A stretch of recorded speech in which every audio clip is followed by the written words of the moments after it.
ansiosos de que chegue o momento, nerviosos por outro lado tamén, pero tamén deseando que pase todo, que pase ese día e que acabe todo este proceso. Que a sentencia sea favorable, pensamos que, se cumplen as leyes deles, que sexa unha cadena perpetua, que se pudran na cárcere, que é onde teñen que estar. Son os pais de Diego Bello, o mozo coruñés morto en Filipinas logo de ser abatido a tiros por 3 policías en xaneiro de 2020. O día de Reis, os dous viaxarán a Manila, onde están citados para declarar o venres 16 de xaneiro no xuizo polo asasinato do seu fillo. Queren que se faga xustiza. Os axentes acusados da súa morte permanecen en prisión preventiva dende o 2023. Boas tardes, martes 30 de decembro, benvidos ao Galicia Noticias. Roubo de película nun supermercado en pleno centro de Malpica. Os ladróns actuaron de noite, desconectaron a alarma do local, entraron pola parte traseira e forzaron a caixa forte da que levaron a recadación. Todo apunta a verdadeiros profesionais do roubo, porque ninguén se decatou de nada ata que os traballadores entraron á primeira hora da mañá. Pola noite que lle cortaron os cables e que usaron os sopletes e de super. Nada máis. Eu vivo aquí ao lado e non escoitei alarma ninguna ni nada. Vine a comprar e estaba cerrado e estaban as chicas aí en la puerta. Non é a primeira vez que rouban, non aquí, sino en outros negocios. Sí, no centro da calle. Na contorna de Santiago tamén parece que andan actuando uns ladróns profesionais. Neste caso, o obxectivo son cartos e xoias gardados en vivendas particulares. Os concellos de Teo e Boqueixón son dous dos afectados. Os ladróns actúan sempre a primeira hora da tarde e cometen os roubos con gran rapidez. En San Miguel de Sarandón aínda teñen moi recente a persecución aos ladróns, os que un veciño colleu roubando na súa propia casa. Estaba entrando o veciño na casa e o coche que estaba esperando por os ladróns que estaban dentro debeulle avisar, entonces el veu nos escapar a correr. Entonces fíxose unha pequena batida, pero nada, non se encontrou nada, porque saliron os ladróns por un lado e o coche polo outro. No Porriño, os nenos e nenas adiantáronse o inicio de 2026 coa popular festa prefin de ano este mediodía na Praza do Concello. A música foi protagonista para despedir este 2025.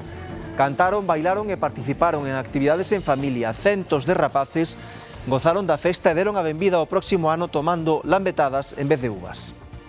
En vez de las uvas vamos a tomar gominolas. Cada vez que suene comer una.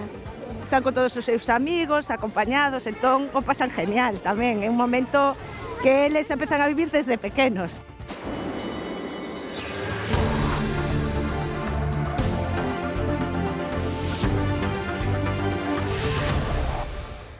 Buscan os autores do roubo nun supermercado en pleno centro de Malpica. Pensan que os ladróns utilizaron un soprete para abrir a caixa forte e levar a recadación. Os ladróns entraron de madrugada no supermercado. As primeiras hipóteses apuntan a que accederon polo almacén despois de cortar os cables da alarma e a suministración da corrente eléctrica. Os veciños non escoitaron ruído ningún. Eu vivo aquí ao lado e non escoitei alarma ninguna ni nada. As forzas de seguridade acudiron pola mañá para recoller mostras e analizar as pegadas.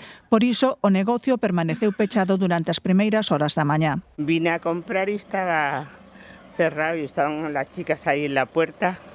Debían dar os guardias aí, porque eu vin o coche do Guardia Civil aquí. E xa me dixo que non podía entrar. O roubo xerou unha grande expectación en Malpica. O xeito de actuar dos ladróns converteuse no principal tema de conversa.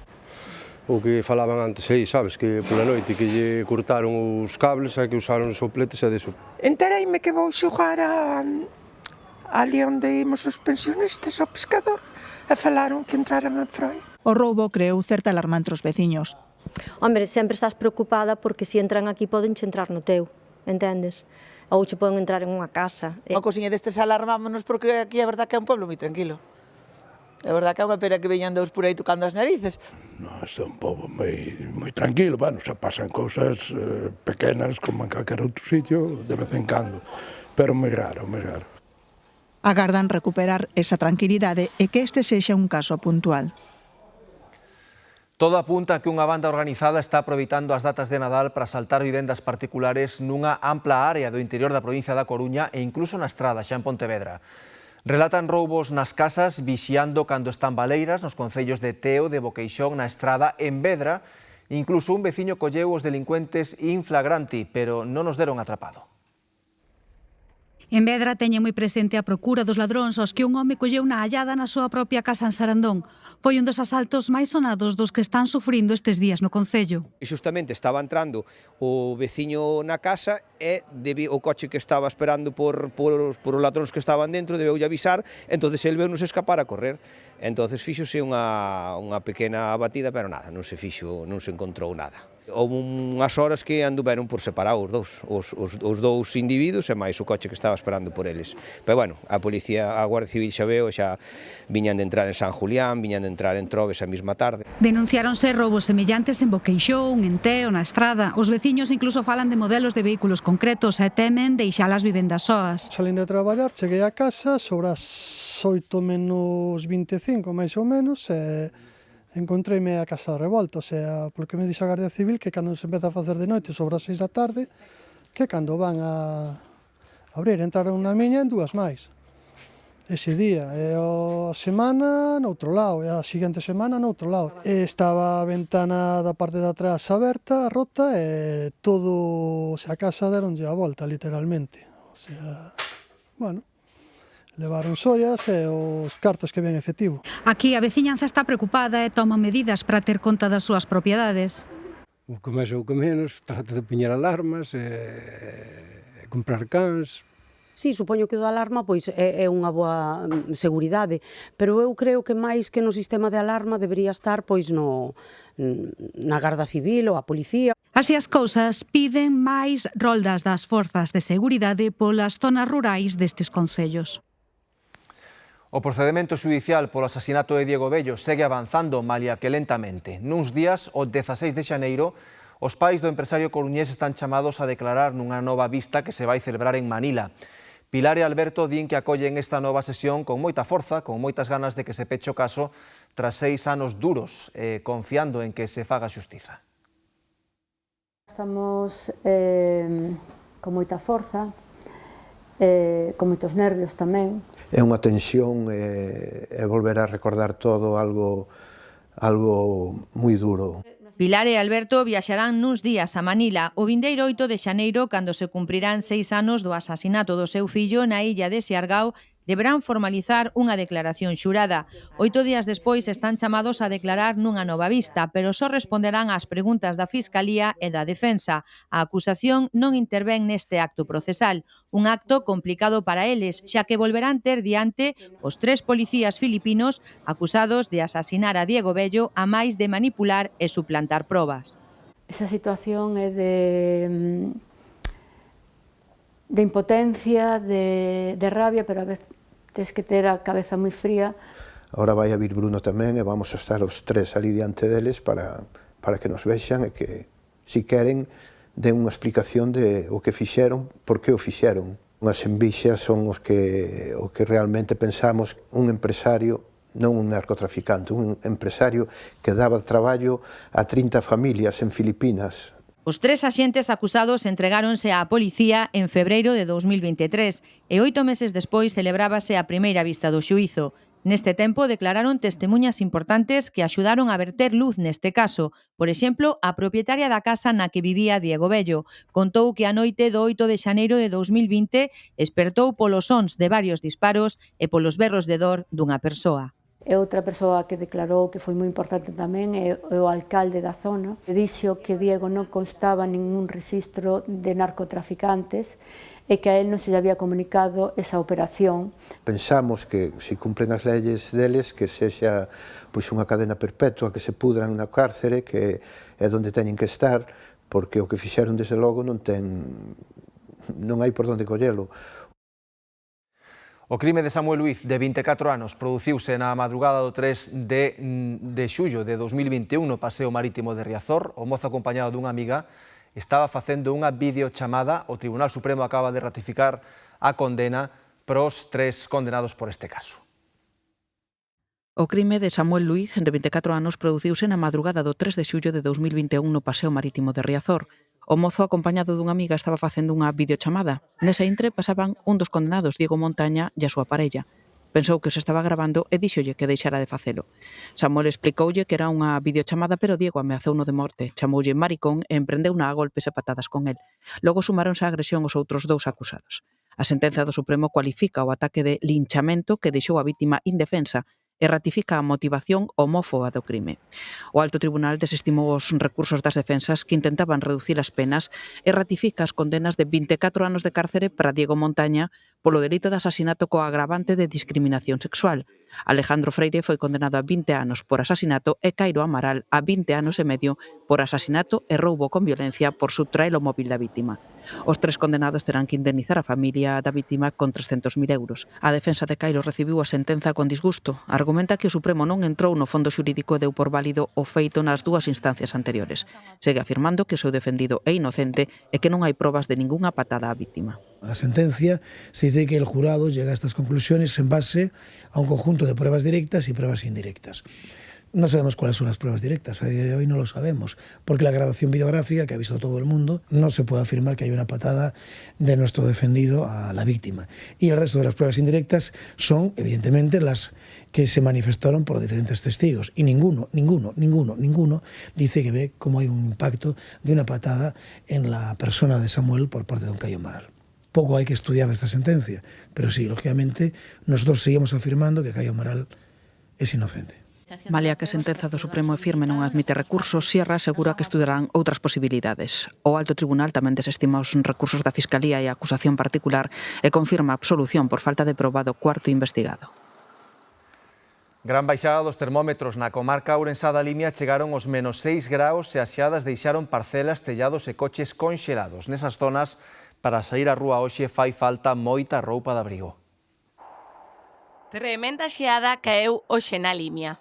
Está tudo congelado, si que é unha xeada moi grande. Moi xeado, todo blanco, que non se aguanta nin na calle. Vamos facer así un pouco de compra e ir para casa xa. Un frío, que estábamos a -2 grados, me parece, hasta fai un ratiño, todo blanco. Fai frío, fai. Preto de 6 graus negativos rexistrou Meteo Galicia ás 9 da mañá en Calvos de Randín. Foi a temperatura mínima do país. En Xinzo case -4 graus. Xeo e sol que deixan imaxes ben fermosas. Estampa navideña, moi propicia para a época na que estamos, desde logo que sí. Vai moito frío, Brenda. Vai moito frío. Hai que abrigarse ben. Hai que abrigarse moi ben. E aquí en Xinzo é todo pela. Moita friaxe tamén na cidade de Ourense, onde a néboa aumenta a sensación de frío. Moi fría hoxe. Levamos días con temperaturas bastante baixas, pero hoxe notas especialmente. Esta mañá está moi fría, e cunha pouca niebla que está baixando para baixo, non deixa despexar o sol, entonces temos que andar moi abrigados. Todas as prendas e capas fan falta hoxe. A chaqueta, unha rabeca, unha chaqueta, rabeca. O jersey e a bufanda e a gorra. Levo o gorro e logo, levo unha sudadera quentiña e outra capa por dentro máis a cazadora. Hai quen está encantada con esta invernada. Yo acabo de llegar ayer, vengo de Canarias y para mí está estupendo. Necesitaba esto. E topamos tamén quen ten o remedio para tanto frío. Un vasiño de viño, un xouriciño xa non fai frío. Unha liñiña. Concordamos en que o lume si quenta, pero o vasiño de viño, se é como este de Papá Noel que quedou conxelado en Sandiás, para entrar en calor non vai valer. Estamos xa na véspera da Noitevella e iso notase nos mercados e prazas de abastos. Malia os elevados prezos que acadan algúns produtos estas xornadas, son moitos os que se chegan estes días para mercar. Como é a actividade esta mañá na praza de abastos de Santiago, Andrea? Sí, pois foi unha mañá de moito movimento aquí nesta praza de abastos de Santiago de Compostela, aínda que fai anos son moitos os que deciden comprar os produtos con antelación e conxelalos. Tamén seguen existindo esas persoas que seguen preferindo os produtos frescos para a súa cea de Noitevella. Por eso, hoxe vimos aquí moitas compras de última hora e moitos encargos, sobre todo nos mariscos e nos peixes. En canto aos produtos máis demandados, temos o tradicional langostino ou as vieiras, e o que máis dudas está creando é a ameixa polo seu elevado prezo e tamén pola súa escaseza. E se falamos de peixes, os preferidos seguen sendo a robaliza ou mesmo tamén a tradicional merluza, pero o que está claro é que son datas nas que non custa facer un pequeno esforzo económico para ter unha boa cea de Noitevella. Estás vendendo a ameixa, o que pasa que a ameixa vai carísima, Pero bueno, recortan un pouco, se han de levar 5 kilos, pois levan 4,5. Recortan. Centola, tamén moi boa. Vendendo, vamos vendendo de todo. Bueno, sobre 40 euros o kilo de nécora e aí a 65 a cigala. Vamos a ver se mercamos, arrexamos algo. Encarguei para mañá unhas vieiras e unhas cigalas. E bueno, xa veremos se vai haber algo máis ou non. Un menú prácticamente cerrado e agora buscamos así algún marisquiño para acabalo de completar, darlle a guinda final, digamos. O Nadal trae consigo ilusión, regalos, axuntanzas familiares e sobre todo as luces que adornan as rúas e as nosas casas. Pero algo aparentemente tan inofensivo pode chegar a provocar problemas, sobre todo os condutores. Falamos cun experto e imos darlles algúns consellos para gozar destas festas e das luces sen risco. Luces de Nadal por todas partes, en calquera recuncho, crean un espectáculo luminoso de ancor ás rúas, pero tamén teñen o seu lado escuro. Hai un risco oculto relacionado coas luces, especialmente cando temos un volante entre as nosas mans e nos convertemos en conductores. Por iso, os expertos advirten, poden ocasionar cegamentos e, no peor dos casos, graves accidentes de tráfico. Entonces hay que evitar mirarlas directamente, si es posible, sobre todo si vamos conduciendo, porque sobre todo de noche, en una vía interurbana donde la iluminación es escasa, si miramos algo que está iluminado muy fuerte, emitiendo luz, y luego volvemos a mirar a la vía que está a oscuras, a lo mejor nuestro ojo todavía no se ha adaptado a ese cambio de luz de mucha a poca y no vemos de forma adecuada. Cegamento nos condutores que deben evitar mirar directamente as luces, pero tamén aquelas persoas que padecen algún problema visual poden sentir certas molestias. Puede haber algunas personas que igual sean algo más sensibles a los cambios de luces o a una luz muy intensa y le pueda llegar a provocar dolor de cabeza o sensación de malestar, pero por un exceso de iluminación, o también lo que puede ocurrir algunas veces, como son luces que no son fijas, sino que se encienden, se apagan, tienen varios colores, o sea, son estímulos que están variando, no es un estímulo fijo. Hay gente que eso le puede provocar cierto malestar.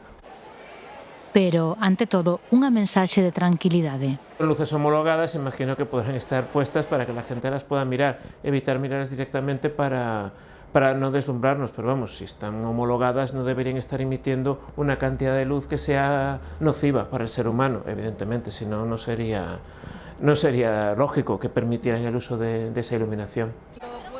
Así que xa saben, gozar das luces sí, pero evitando mirarlas directamente. Os nenos do Porriño xa recibiron o ano novo. Coas uvas convertidas en lambetadas, coméronas na praza do seu concello o compás das 12 badaladas este mediodía. Cantaron, bailaron e participaron en actividades en familia. Nerviosos e ilusionados, sabían que tocaba recibir o ano novo. Vas a celebrar o prefin de ano. Hacer as campanadas. Contaremos hasta 12 campanadas. ¿Con lambetadas? Sí. Sí. En vez de las uvas vamos a tomar gominolas. Cada vez que suene comer una. Hoy mismo tendríamos que estar en casa de mi abuela cogiendo los mariscos para fin de año. Pero non foi así, tocaban 12 badaladas cos amigos e coa familia na rúa. Con esta felicidade recibiron o novo ano. Están con todos os seus amigos, acompañados, entón o pasan genial tamén. É un momento que eles empezan a vivir desde pequenos. É a primeira hora da mañá, non están cansados, porque ao chegar a noite é máis complicado o día 31. Porque estamos con nuestras familias y con nuestros amigos. Yo lo disfruto mucho con ella y ya así, ya por la noche ya estamos en casa, ya para mí las badaladas más importantes son con ellas. O mellor da festa, os desexos destes pequechos para 2026. Que seamos todos buenos con la gente y ser buenos amigos con todos. Que sea un ano muy divertido. Que mi hermano hable bien. Que nunca hubiera que pelear, que no hubiera guerras. Que pase tiempo con mis amigos. Que Donald Trump declare la paz. Diversión, saúde e solidariedade. Escoitando os cativos do Porriño, hai esperanza para o 2026. Os que están máis intranquilos son os veciños do barrio Ferrolán de Canido que aínda non saben se poderán celebrar o cambio de ano na rúa. Vexan. Hai 5 anos que a Asociación Veciñal de Canido organiza a celebración do Aninovo na Praza do Cruceiro. Desde entón, o que empezou como unha pequena festa foi crecendo ata integrar gran parte da comunidade do barrio nunha xuntanza para tomar as uvas e dar a benvida ao novo ano con música e baile. Con todo, a recente entrada en vigor da Ordenanza de Contaminación Acústica no Concello de Ferrol causou a suspensión cautelar da tradición para este ano, pois, a diferencia doutras zonas da cidade, en Canido non recibiron unha exención da normativa que permita levar a cabo a celebración a pouco máis de 24 horas para o comezo do 2026. Hai un ruse no barrio de que o Concello non vai a suspender máis actividades, o sea, non vai a facer máis suspensións puntuais da Ordenanza Municipal de Ruidos e, polo tanto, creo que a nosa actividade, pois, a mellor queda fora desa ordenanza, polo tanto, teríamos que suspendela. Pode ser que 2 días antes de que vai a ser o evento, isto non sabemos se vai poder facer, o horario que vamos a poder ter, se vai a poder haber música. Se ven amosan certa preocupación polo pouco tempo que resta ata o comezo da celebración, dende a Asociación Veciñal din confiar en que o Concello acabe por autorizala, pois a documentación para solicitar os permisos foi formalizada a tempo e nunca recibiron queixas polo ruído en anos anteriores. A estas circunstancias súmanse a singularidade da data e o esforzo que supón preparar a festa con antelación, polo que aseguran que non entenderían unha negativa a continuar coa tradición. Pasa que hoxe día 30 de decembro, e como comprenderá todo o mundo, é dicir, a instalación de unhas carpas, a compra do cotillón, e todas estas cosas non se fan o día 30 esperando unha resolución. Os deixa, digamos, moi no limbo de poder reaccionar sobre o particular. Pero, bueno, vamos a ver, nós temos toda a confianza do mundo de que o Concello e os técnicos municipais pois, sesan e asuman esta circunstancia excepcional. Fronte a esta situación de inquedanza e con poucas horas de marxe por diante, tratamos de obter a postura do Concello, que nestes intres aínda non se pronunciou ao respecto. Achégase a Noitevella, hai que preparar o menú. Tradicionalmente esta última cea do ano é máis festiva e adoita incluir a celebración con amigos, mentres que a Noiteboa era máis familiar. Os hábitos do galegos tamén mudan e iso inclúe con quen pasamos as festas, onde e que escollemos para comer. Noiteboa e Noitevella son dúas das noites máis festivas do ano, se ben cada unha conta coas súas tradicións. A Noiteboa é máis familiar, quizás, ca Noitevella, vale? A Noitevella quizás pois é máis de ir con amigos, ou ir así un poquillo máis de troula. E as festas dan para todos, para os que queren pasar tempo cos amigos e os que buscan reencontrarse coa familia. Pois ahora xa de Noiteboa.